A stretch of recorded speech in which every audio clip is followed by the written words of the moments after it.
Good afternoon, everyone, and welcome to today's webinar entitled Missed Signals, Navigating a Difficult Phone Conversation. We're so glad that all of you could join us as we have a wonderful presentation in store for you today. My name is Deanna Fenton, and I'm the Program Manager for the Alliance. Now, we do just have a few housekeeping items to review before we begin today's presentation. For those of you who have never joined us on this webinar platform before, please note that the chat feature is located in the bottom left-hand corner of your screen. If you have any questions that come up during the webinar, please feel free to submit them at any time. Once the presentation is complete, we'll have some time for our presenters to address as many of your questions as time allows. Registration is currently open for our next webinar, which is entitled Successful Postoperative Pain Management Using an Opioid-Sparing Regimen. That's coming your way on March 26th at 3 p.m. Eastern. You can register for this webinar and more on our website at organdonationalliance.org. Now, for those of you who may be interested in continuing education credits, we are offering one CEPC credit and one nursing contact hour for this webinar. Everyone listening in is entitled to claim these credits. If you are listening in a group, as many of you are, please make sure to get the evaluation email from your group lead. It's a very brief online evaluation which will allow you to receive your credit. As a reminder, for nursing you have 14 days to claim your credits, and for CEPC you have 30 calendar days. Now, at this point in time, I'd like to introduce our moderator, Jacqueline Manzanito, who is the Manager of Donation Partner Development at Donor Network West. Jacqueline, we're so glad that you could join us today, and at this point I'd like to turn it over to you to introduce our speakers. Wonderful. Thank you. I'm happy to be with everyone today for our Missed Connections webinar. And before I introduce the speakers, I just wanted to frame our talk today. I think all of us in the OPO and OTPO industry do a lot of work on our ability to relate to hospital staff and our partners in person.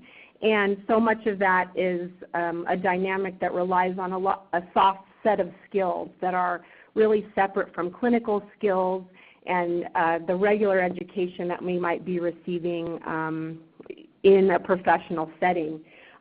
But really more than that, we do so much over the phone, and we have a lot of opportunities to increase those relationships without the visual cues that we rely on when we're in person. So I'm hoping that today you will take away from this webinar the opportunity to work on that skill set and make those interactions and optimize those interactions. So we have two special speakers today who our OPO has worked with directly and had wonderful success with. The main speaker today is Salvage. He's a business consultant, motivational speaker, and educator who specializes in teaching skills of communication, conflict resolution, personal development, and safety from the foundation that success requires us to act from our true nature and not our ego. Andre's worked with Donor Network West to build our critical skill sets of effective communication, conflict resolution, and de-escalation measures, as well as some of these on the phone interactions and increasing those the success of those moments. Also with us today is Keese, who's the program manager for Salvage and Associates and the de-escalation and communication workshops delivered to Donor Network West, as well as an executive coach for teams and individuals. So with that, I will turn it over to Andre and remind you all that if you have questions, please do submit them, and we will save those for the end. Or if there is an opportunity, I will attempt to insert them into the presentation today where appropriate. So take it away, Andre. Thank you for being here. Oh, thank you very much, Jacqueline, for that introduction. I want to acknowledge again that Keese is here with me, and she's going to be sharing how these tools actually apply a little bit later on as we possibly do some role play with Jacqueline, who's really excited about that. You can tell I'm in it to win it with you guys. This is going to be a great exercise for me as well. So today we're going to be talking about navigating those difficult phone conversations. And through the 35 years I've been teaching these classes and things of that nature, there are definitely some challenges and conflicts that arises, and there are some tools that you can use that would actually help you to move through these difficult conversations. But I do have to be honest with you. The tools that I'm about to share with you, or any of the communications tools that we have, they really just don't work. And what do I mean they don't work? I know.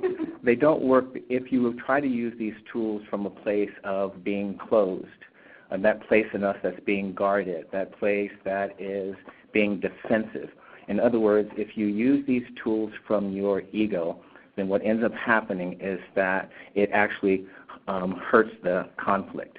For example, one of the tools that we have when it comes to de-escalating problems is the ability to acknowledge that you heard the person.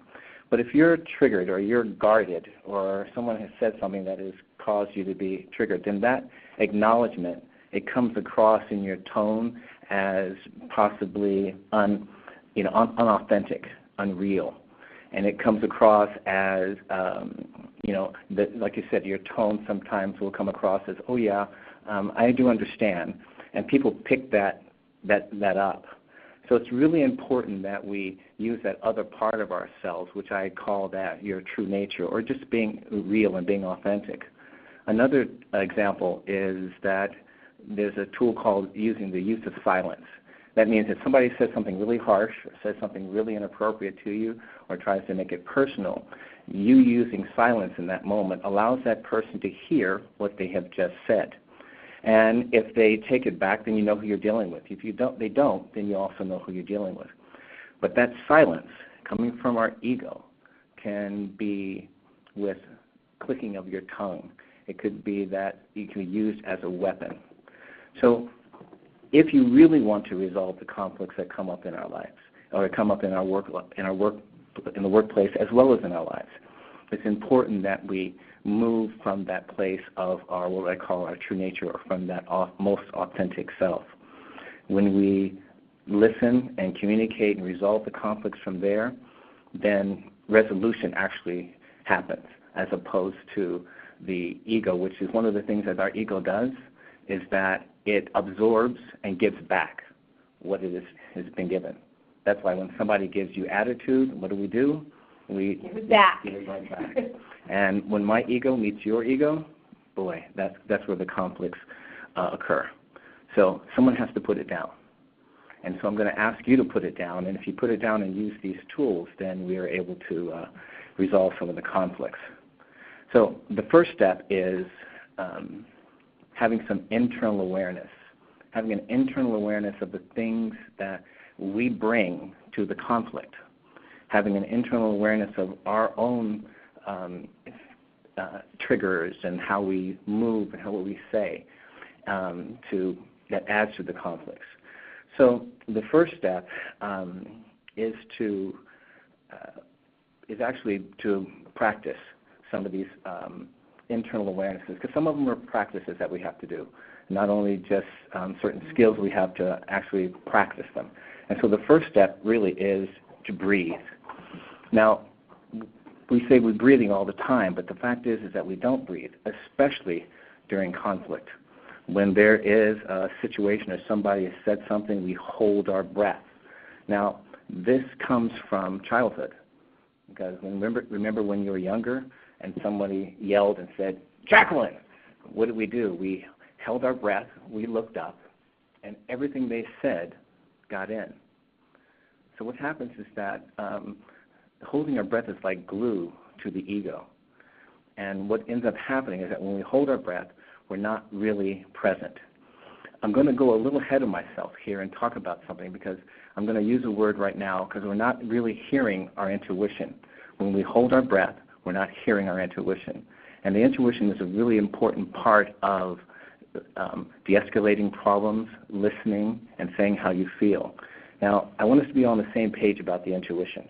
How many people know what I'm really talking about, that intuition, that feeling you get when you meet someone and they're like the people who you normally like, but for some reason they make you feel uncomfortable?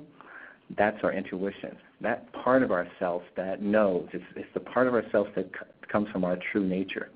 And it's how our true nature actually speaks to us. So we have to trust that intuition. And I'll be talking about that all through my little talk today. But holding our breath causes us to not hear that intuition. So we have to practice this holding our breath. If you notice that when we bend down and we pick something up, we inhale, but we don't exhale. When you shake somebody's hand, sometimes we do that. When we hug somebody, God forbid, they actually try to hug us, we hold our breath. When somebody said something that is kind of inappropriate over the phone, we hold our breath. And it's important to actually exhale. We inhale, but we don't make that exhale. And when we don't breathe, we're in that fight, flight, fold, or freeze type of ideal. And anytime we're in that type of ideal, then we are not being present. We're not hearing our intuition. And it's also important on the other end to be aware of when you're talking to someone and you find that they're holding their breath. Mm-hmm. That means you just said something that might be challenging. You just said something that might, you need to check in with that. So if you find yourself listening to somebody and they have that inhale, and they're not breathing, it's important, again, to stop what you're saying, basically, mm-hmm. and check in with them. So the first step is that you have to practice breathing and recognize that when there is conflict, it's important that we have that breath. And we'll see how quickly we stop breathing, especially when there's a possibility of conflict. Can you take a moment and talk about how best to put this into play when you might be talking in an emergency situation? Not necessarily like an emergency 911 call, but sometimes when we're talking with partners on the phone, there's a time sensitivity. There's a doctor that we're trying to connect with who's on his way somewhere, and he's very, rushed through something. I feel like it might be counterintuitive to slow things down, even though that might de-escalate. Well, when I say slow things down, I'm talking about internally slowing it down. If you have a doctor who's really anxious and really excited about the situation, then mm-hmm. if you take a breath and breathe and relax, then it helps you to resolve that conflict easier. And I'm not talking about crazy breathing, like right. And people get confused about that. But I'm talking about you calming yourself internally. And again, when we hold our breath, we're not present enough to see the resolution. Okay. So it actually helps if there's an emergency, so to speak. The next step is to have awareness when you are being triggered. What people trigger you, what conversations trigger you, what subjects trigger you. When we're triggered, we hold our breath, by the way. When we're triggered, we're not present. When we get triggered, we act out. It's that habitual acting out that we do. It's like, dun, da, da, dun, dun, I'm triggered. And the idea of recognizing your own triggers, it helps you to put some space. And this is an important key. Everything we're talking about is really just putting some space in between the situation and your reaction and allowing that intuition to come in. But it's important to know your triggers. My trigger when I was coming up was bullies. If you were a bully or there was some bullying conversation going on, either in person or over the phone, then I became triggered. I became that kid again. I became that moment. Make sense? And so it's important that we recognize our triggers. How do you know your triggers? Well, again, that breathing is important because if you're not breathing in a conversation, you're being triggered. And if you don't know your triggers, please ask someone who you know and loves you because they know exactly what your triggers are. And your colleagues, I bet. Yes, colleagues know exactly what your triggers are. Having an awareness, internal awareness of, I realize this is my trigger. What that does is that gives me some space that I can recognize if I'm going into one of these difficult conversations. I think that the best thing to do is to learn how to disconnect that button, mm-hmm. Or put a fence around it when you're in the office. But how do you disconnect the button? How do you know? Well, I found it like this. The next time you're triggered, ask yourself a really simple question. How old do I feel? Because you're not the age that you are. You're right back to where that time, whatever that happened. And when you can do that and recognize it, then you can go back and forgive yourself and forgive the people that had harmed you. But the key is to recognize those triggers. And people can tell that you're triggered over the phone. They can tell that something has changed. Their intuition is just as good as ours. And so we want to make sure that we recognize what those triggers are. The next internal awareness tool is to, which is not always easy, is to not take things so personally. And we do take things personally because people try to make them personal to us. But it's important and key not to take those things personally. Why? Because they're not. You know, the things that people do, the things that people say, the things that people that happen, they're not yours to take on. But we end up taking things personally, like it's somehow it's us. We've never learned to deal with rejection in a way, or someone saying no to us. So then we end up, you know, like taking it on. Can I ask? This one in particular is of interest to me because so much of the work that we do is predicated on building relationships with people and our partners in the hospital setting, you know, our own colleagues, partners outside the hospital setting. And so it really feels like the professional work you're doing is so much tied to something personal. So when something goes wrong on a professional level, it's very hard not to go to that place where you're, you know, thinking that it's about something between the two of you. It might be something between you two, and that's what conflict resolution is about, is bringing that up. It's talking about it. It's educating people on how to treat you, setting boundaries. It's all those things. But taking it on and wearing it and holding it and driving home and worrying about it, or doing your hair the next day and really being upset and say, I should have said this, I should have said that, and all those things, taking it on like that is unproductive on all levels, and it causes resentment. You know, the thing is, it's not personal. It's not about you. It's about the situation. And we have to separate that from ourselves, because when we put ourselves in there, then our ego comes up, and then we end up defending ourselves or protecting something. The key is this is something that needs to be practiced. And there's a lot of things in our life that we can practice, not taking things personally. You know, the weather, for example. I mean, we take weather personally. All right, and you know, it rained, and I just got my hair done, so we take it personally. Or we take traffic personally. I do. I want to say traffic I take personally. We're from the Bay Area. It's painful. Okay. Well, there are not 5 people who get together every morning and call each other and say, Jacqueline's going to be on the 101 around 8 o'clock, send in George. Okay? And George is looking for you to cut you off.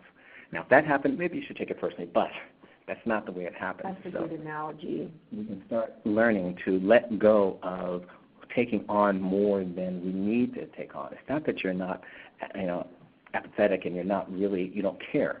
It's just you're able to put a little space in between what's really going on and not take it on. Put it on the proverbial table, so to speak, as opposed to holding it and putting it on ourselves. The next part is that we should have some external awareness. The internal awareness is our awareness of ourselves and what we bring.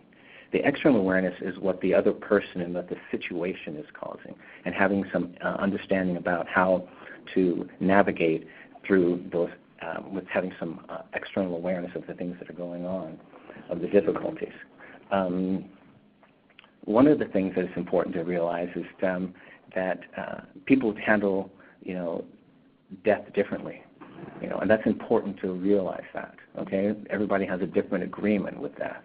All right, this is your 100th call, and this is the first time they're talking about those things. So it's important that we learn to put yourself in that person's place in that moment. Okay, and recognize, how would you like to hear this? What do you need? What would you need to hear to get through this? And then that's what you share with them. All right, realizing that we all have different ideas about how what this is, and being aware of how people see you is important. You know, both the positive and the negative, because there's some people who see what you do as life-saving and angels, and then some people see it as voltairistic. You know, and so it's important to know that. Why? So that you know how to handle that situation. But if you walk into it blind and then you get blindsided by that, then that's when conflict can come up. We talked a little bit offline about your suggestion of envisioning that you're face-to-face with somebody over the phone.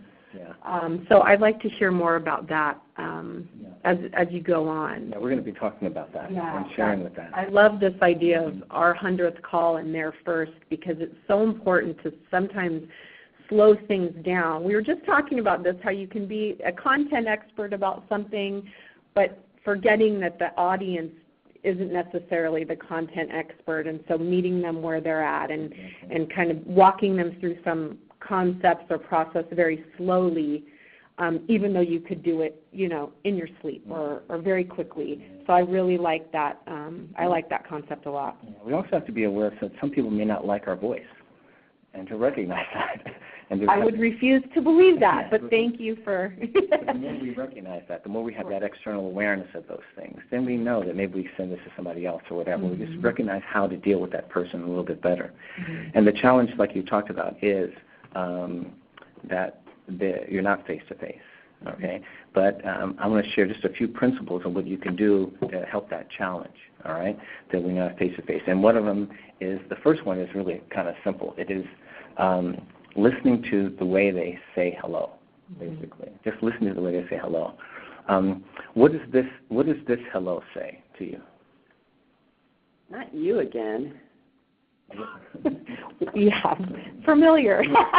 Yeah. You know that this person is something that is not going to be easy. Right. And that you need to acknowledge that. Right. Acknowledge that I know it's me again, and I have to, I have a deadline. I know we do, and we can do what we're going to be talking about later, which is turn them into an ally. But it's important to know just that first hello, because sometimes we bypass that hello. We don't even think about that hello, what they're saying to it, and they're telling us a lot. What is this one saying to you? Hello. Well, that one's kind of nice, you know what I mean? That says, Has energy, maybe not the end of your shift. Exactly, yeah, exactly. And then what about this one? This is not always an easy one to hear, but this hello that says, hello? There's a question at the end. Well, that means, they might be hesitant. There's some interpretation. There's something going on there. And those are the things we learn to hear in the very, very beginning. And then we also learn to address those. So the first part is just listening to the way they say hello. And then the next thing is what we talked about just a moment ago, is talk as if you're right in front of them. Okay. And this is a really simple thing. When we do our workshops, we practice this. We have somebody say something back to back, which is like over the phone. Then we have them face each other and say the exact same thing, and the energy is different. And so if you can pretend or talk as if they're right in front of you, that connection that you are talking about is established, it's made, it's kept, and it helps you to hear those cues, again, to help you to hear your intuition. The main thing is connection, and to be able to do that, we want to be able to do that by just talk as if you're in front of them, all right? And the other thing is, too, and this is a little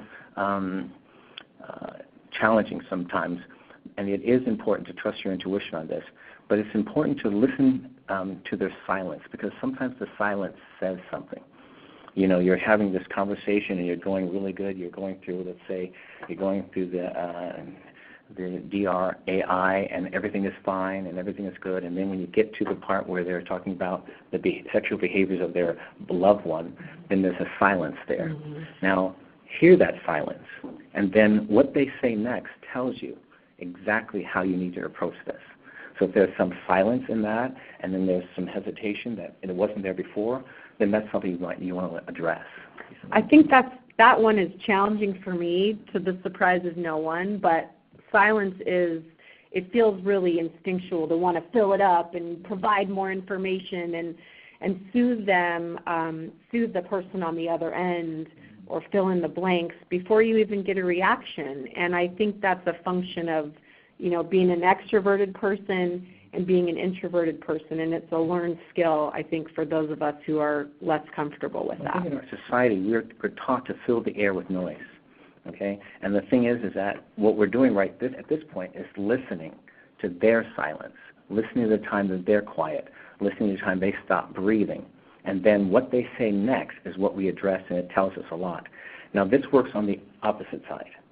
When you are how to use silence as a way to de-escalate a problem, is that if somebody says something really harsh, someone says something really inappropriate, it's always good in that moment to be silent, okay, and then allow them to hear what they have just said. And when you do that, if they don't apologize for it or they don't make mention of it, then you know who you're dealing with. But if they do, then you know you're dealing with somebody that you can work with, you can talk with, and you can make that happen. It's not that you address that inappropriate, that's up to you, whether you want to bring it up or de-escalate it or set some boundaries around what they said, but it's important to use that silence. But if we do it from our ego, then it becomes a weapon. Then the silence is too long. You know, then it's that silence that says, I heard what you said, take it back or else, as opposed to, I'm giving you the opportunity to apologize. If someone says this to you, oh, it's you. What in the heck do you want? I have a pause there. Now, if she doesn't say anything, then I know who I'm dealing with. Then I just go on. And I might say, you know, I was hoping we could discuss the Johnson case. And then if they say something like this. Oh, okay, I'm sorry. Let me find the file. Now, what they just did is they apologized for what the inappropriate bleeping that they just said. So now I can understand who I'm dealing with. And so we can use that silence as a tool to help people to realize what they have just said. And so the next thing is to really practice and understand the art of listening. Okay, the art of listening is a very, very powerful tool, and basically listening is the ability to be present and to be there, right there, and to listen without trying to take our turn. Your presence, by the way, is felt over the phone. And they know if you're there or not. So it's important to be there. Now, this sometimes takes practice because we are forever doing something. Instead of being here, we're doing it to finish it as opposed to be present. You're on the phone call, you're on that particular call, and you're doing it to finish it as opposed to be present. We do that in our life. We ate breakfast this morning not to enjoy it, but to finish it. You know, we drove here not to enjoy the drive, but to finish the drive. Sometimes we're here listening to this to finish it as opposed to being in it or to be present. I didn't know what being present meant until chocolate cake. Chocolate cake? Yeah, because I never eat chocolate cake to finish it. I always eat it to enjoy it. And so why not do that with everything in our lives, just to be present with it? So to be able to be a good listener, it's important just to be there and to be present. And again, listening to not take your turn, but to listen to see how you can be of assistance to that person. This next skill is, again, sometimes takes practice, but it's a important skill, is to listen to the message behind people's words. People don't always say how they feel. You know, someone who says, I've seen so many people pass away lately, but it's just normal. You know, the message might be that this particular passing has affected them deeply. So we want to listen to the messages of hurt, lack, loss, and fear. When I hear that message behind people's words, the words can be harsh, the words can be misleading, but there's messages always there. So we want to, again, trust our intuition and hear that message behind people's words. If you're in a personal relationship and someone says to you, you know, all you do is work, work, work, I'm sick of you and that stupid job of yours, I'm out of here. You know, those are the words, but what's the message? The message is, I love you, I care about you, I want to, you know, I miss you. But that's not what was said, and we get hooked up and hung up on the words instead of listening to the messages. Another thing we want to be able to listen for is how they want to get through this process, because people tell you all the time how to communicate with them. On one level, they like to be communicated to the way they communicate. In other words, if there's a person who likes to get right to the point, then that's what they want to do. If you have a person who likes to talk in circles, then that's how they want to be talked to. If they want to spiral, they want to have you give all information and then tell the point, that's how they want to be talked to. So that's one way we can do that, to be able to listen to that. And then be okay with the different styles of communication, because sometimes we don't like direct talkers. You know, it can be very harsh. We don't like circle talkers. And when you're dealing with somebody over the phone and they're talking in this way, you stop listening and you miss key things to actually help them and support them. But they tell us how they want to get through the process. what is this message?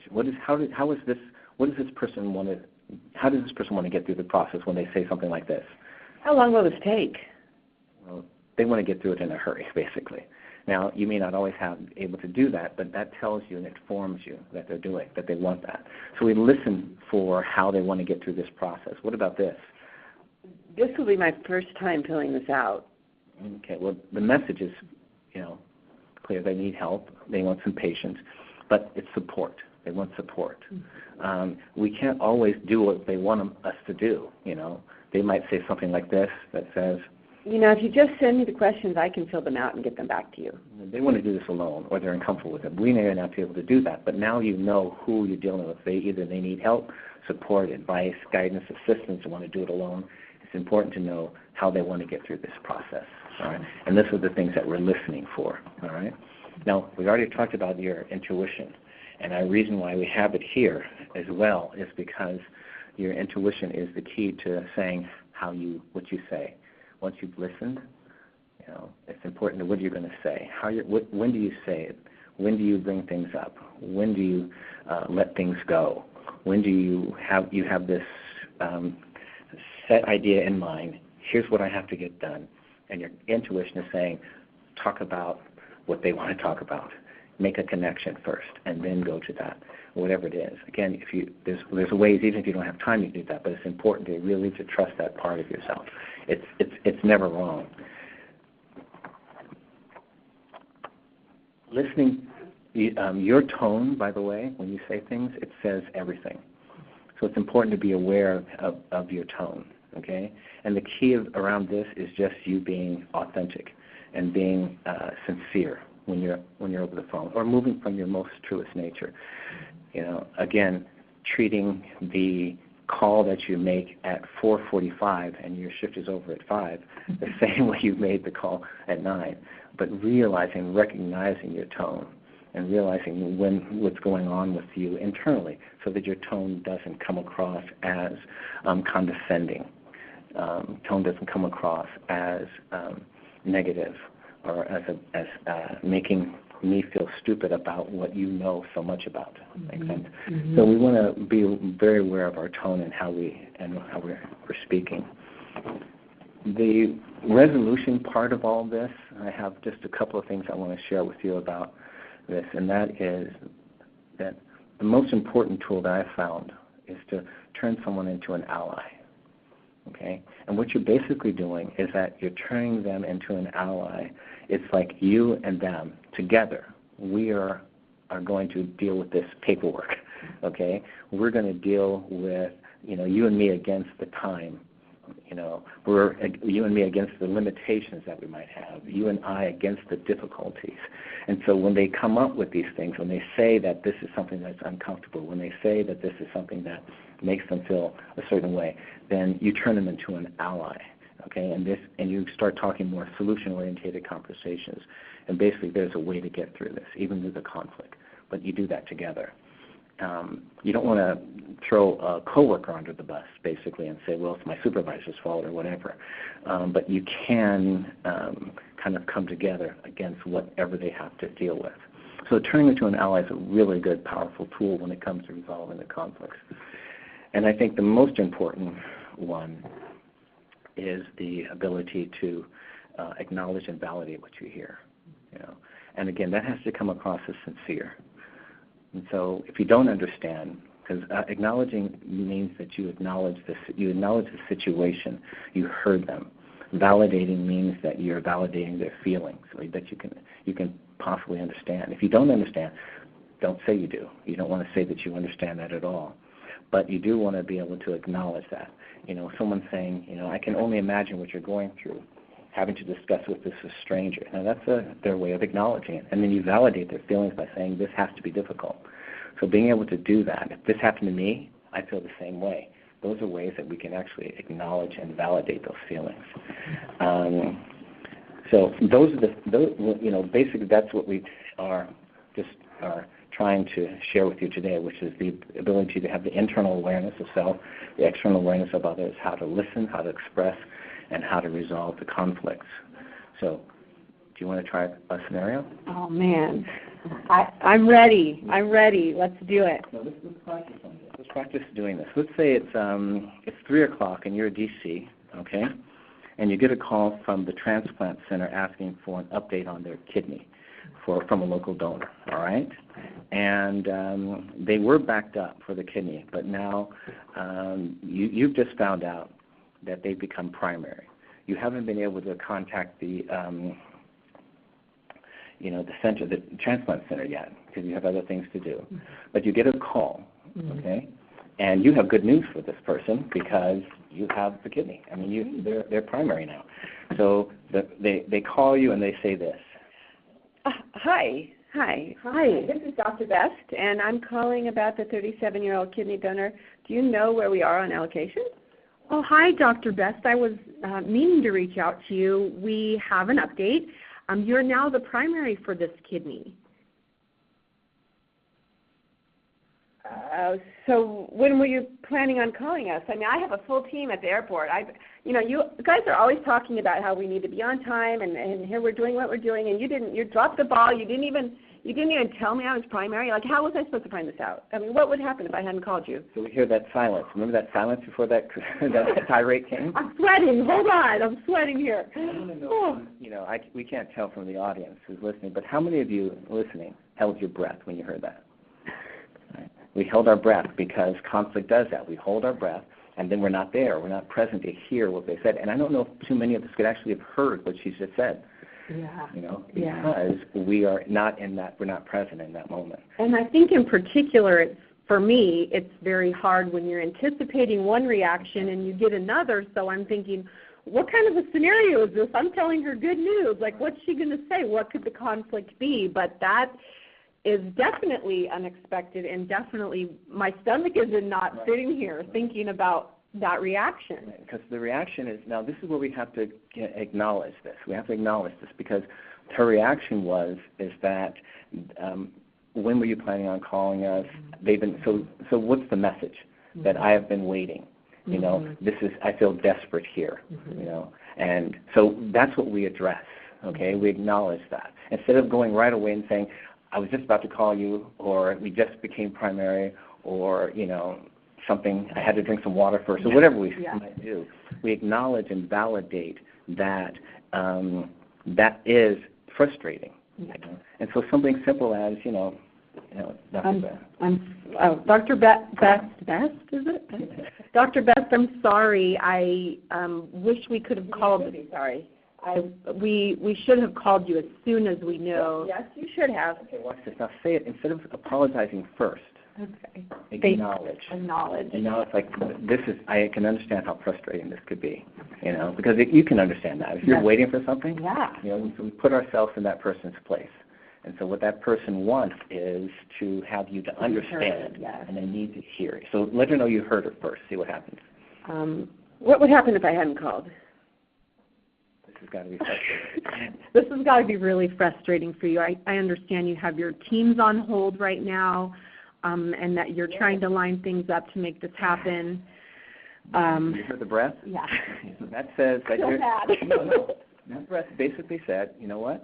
Now, what she says next is going to be whether she's still upset or not. I have to acknowledge that, okay? So you said all that, and then her next thing is? Yeah, I know. Yes, it is. We all care so much. It's really hard. I want to be right on top of it and do a good job, and this scares me. So now she's telling us a lot about her, and that's something you can address. It's just that, have you done this before, and things like that. You can get to make that connection at that point. But what we're saying is that, a lot of times we expect one response, and then boom. You got me. The reason why is because we don't know what's going on at that end. Right. You can't see them. You can't see the frantic thing that's going on right now. You can't see that somebody just told her that, hey, get to this, or what's going on, or what's happening. Or patient's dying or something, So we don't know all that. So the only way we can know all that is to listen, okay, and to hear. And most importantly, everything we just talked about, getting your ego out of the way, not taking it personally, breathing in that moment, you know, listening to what they're saying, hear the message behind the words, because she just said a really powerful message at the end, which is that this was hard for me. This is scary for me. You know? And she also apologized. So that's a good thing, because the next time you two have a conversation, that's going to be something that you can work with, you know, because now you acknowledge that, and et cetera, and you didn't go into making excuses. And that's what mostly we want to do. You know, we want to defend ourselves in those moments, and that's the key that usually gets us in big trouble when we try to defend ourselves. Let's do another one since you just. Oh man, okay, round two. Let's say that you're calling a family, okay, late in the evening. Okay. All right, and you would call your family about what? Well, probably tissue donation, I would think, tissue or organ donation. Yeah. All right. So you call someone and you call Beth. Beth. Okay. And you call her, and what's the first thing that you say over the phone? Hi, Beth. My name's Jacqueline. I'm calling you from an organization called Donor Network West. Okay. Now, here's what I want you to do. Listen to the way they say hello. Okay. Okay. And they say, no. You say you call, and they just say this. Hello. Okay, so that tells you that it's exhausted, maybe. Exactly. Okay. All right. And so again, breathe. I know. Okay. And then you can say your name. Okay. I'm Jacqueline from Donor Network West, and I'm reaching out to you about your dad. You're kidding. So now that tells us something. Okay, that tells you that she's tired, that this is difficult. So the message is, you know, come on. Yeah. Give me a break here. It's not going to be an easy segue. You have two choices. Either you go and talk about what you do, okay, and what you want, or you acknowledge that person's where they are. Like you said earlier, you meet them where they are. So you can talk about that. You can even say, you know, I know it's late. You know, I know this is so-and-so, and have that awareness. But you bring that up, and that's the thing that really stops the conflicts. Because people are always telling us, listen to me. Hear what I'm trying to say. Hear that I'm busy at the hospital. Hear that I don't want to talk about this. Hear that this is hard for me. Hear that I'm excited to see you and hear you. Hear that. And we have to acknowledge that and address that, as opposed to just going right on into our list of things that we have to do. Right. And over the phone, that's key, because you don't have that visual that you can see that, oh my gosh, this person is, you know, tired. This person is this. Let's say they say this next. You know, this sounds vulturistic, but tell me more. Okay, so what does that say to us? It clearly says she has a predisposition to not feel good about donation. And so she used the V word, which, you know, we don't like in this organization, and so that's triggering for me to hear. I want to acknowledge that. Hearing that word doesn't feel good when I'm the professional on the other end of the phone. So we want to let that go. Yeah. Okay. Yeah. But how dare you? but it's telling us something. Right. They're telling us something. Right. But at the end she said, "But go ahead." But go ahead. Okay? So that means that she's interested in it. So how could we acknowledge the time that we're calling? How can we acknowledge make them into an ally against this horrible thing that she thinks she doesn't know anything about? You know what I'm saying? Like, I'm here to help with this, you know, this situation. I understand how difficult this can be, you know, and sometimes these organizations can seem like they're that way. But what we're trying to do is, and you're making that connection and talking and acknowledging all those things with them. And if we can do that, okay, then it can, we can again help them get into that, into what we really want to talk to them about. But we first have to address that. So how would we address? I know I'm going to help. No, that's okay. That's all right. I'm ready. Keep reading. Okay. How do we address that saying that she just said? She just said this. What did she just say? She just said. This sounds vulturistic, but tell me more.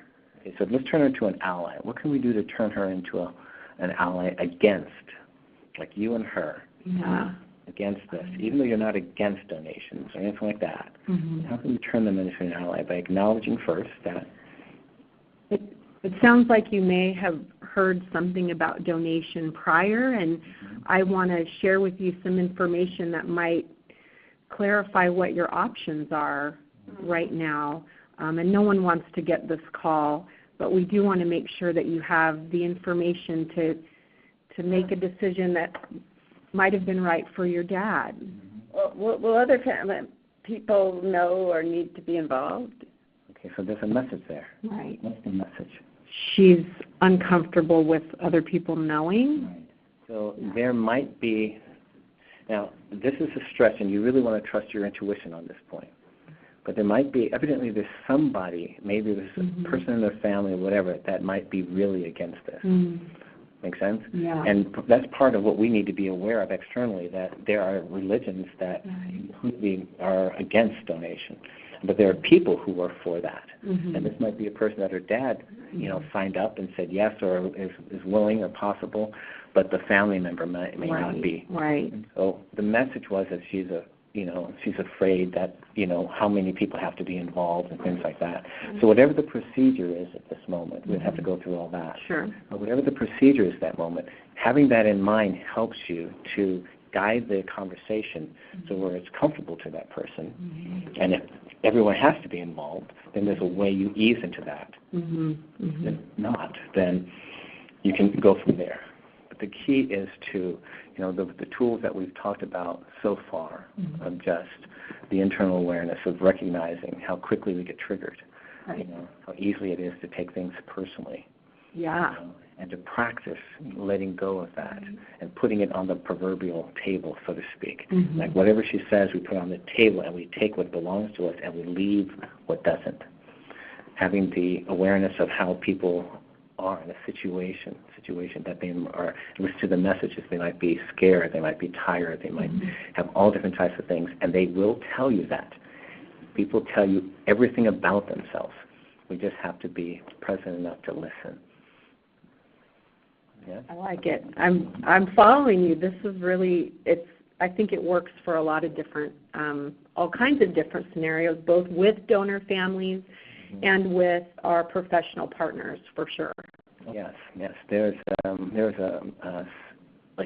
have a scenario where there's a fireman doesn't know exactly how to do a certain report. And they say that, but we have to hear that because it's hard for people to say, fire person to say, I have no idea about this. Right. I've never heard about this. It's hard to be that honest. Right. And it's really odd because I'm asking us to be that honest and be upfront with our true nature and saying how we feel and what's really going on, as opposed to being guarded or anything of that nature. Do we have time for questions? We do. We have some questions. This has been so good. You guys really, role-playing's never easy, so I hope those of you out there in the ether appreciate me putting myself out there. But it was fun, and I learned a lot, so thank you. I do have a couple questions lined up here in the queue, and the first one says, in your opinion, who is the best person to approach for organ donation via the telephone? Tissue requesters or the family coordinator that 90% of the time does it face-to-face. I am at times asked to do emergent approaches, but wonder if I'm the best person to call to ensure the best outcome. So just to give context, a lot of the organ donation conversations are in person. The tissue donation conversations are typically by phone, but many different roles can have that interaction with families. So I think we're evolving to figure out who's good at doing these phone conversations. So I think the intent of this question, I hope I'm getting it right, is who is the best person to have those conversations? Somebody that's well-versed in having the phone conversations, or somebody that usually does it in person? Well, actually, in that situation, it's probably best someone who understands how to talk to someone over the phone because of all the things we talk about. The people who are used to talking to people face-to-face rely on the visual cues. They rely on watching how, what people do, their body movements. When somebody sits back, that says something. You can't tell that on the phone. So someone who's used to listening to all the things we talked about over the phone is probably a little bit better to get that information from the family. And again, if they use some of these tools, especially when that last one I talked about, which is making sure that you acknowledge and validate and hear what they are saying and listening to those messages that people are, that's behind people's words.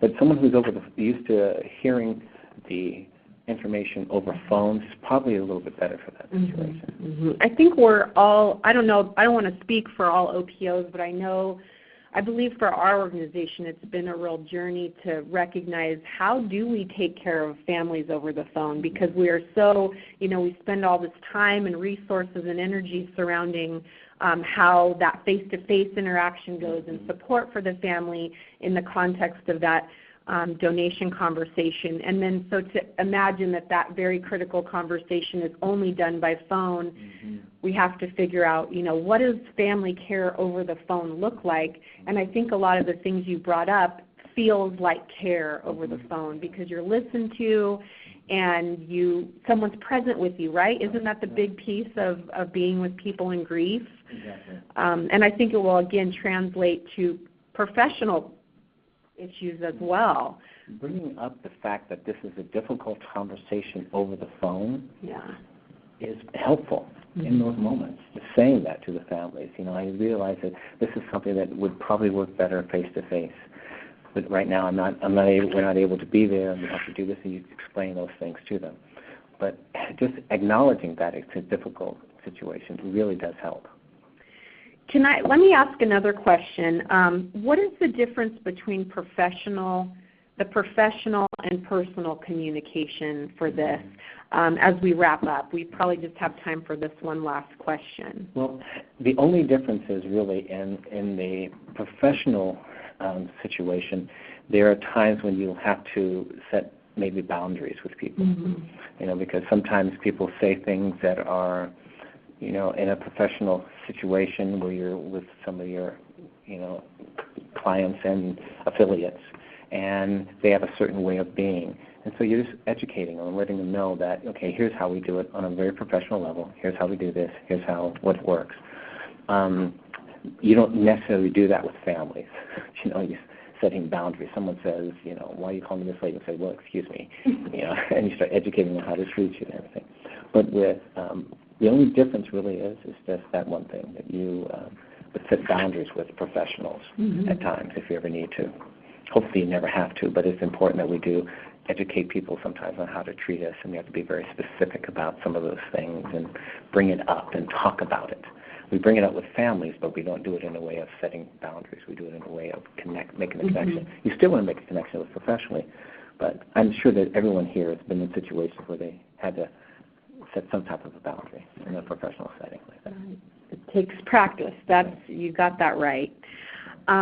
Well, this is concluding our hour, so there's a few housekeeping elements to finish with, but I want to thank you, Andre and Karen, for being here, and to encourage all of you to reach out to them so that your organization might benefit from their teachings. Our staff raved about them, so we're still seeing the good effects of what they've shared with us through different presentations. And so I appreciate you all being here, and I hope you learned a lot today, and we'll catch you on the next webinar. Thank you so much, Andre, Karen, and Jacqueline. I think that was a very informative and interactive presentation, which I appreciate. For those of you who are still with us, you may have noticed that I've had this slide up with this poll. So for those of you who are listening in a group, if you could please just complete this poll to let us know how many people are actually listening in, that would be greatly appreciated.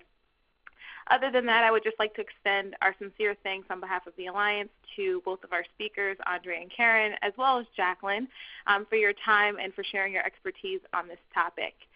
And to our participants that are still with us, we thank you for your time, and we wish you a wonderful rest of your day. Thank you. Take care.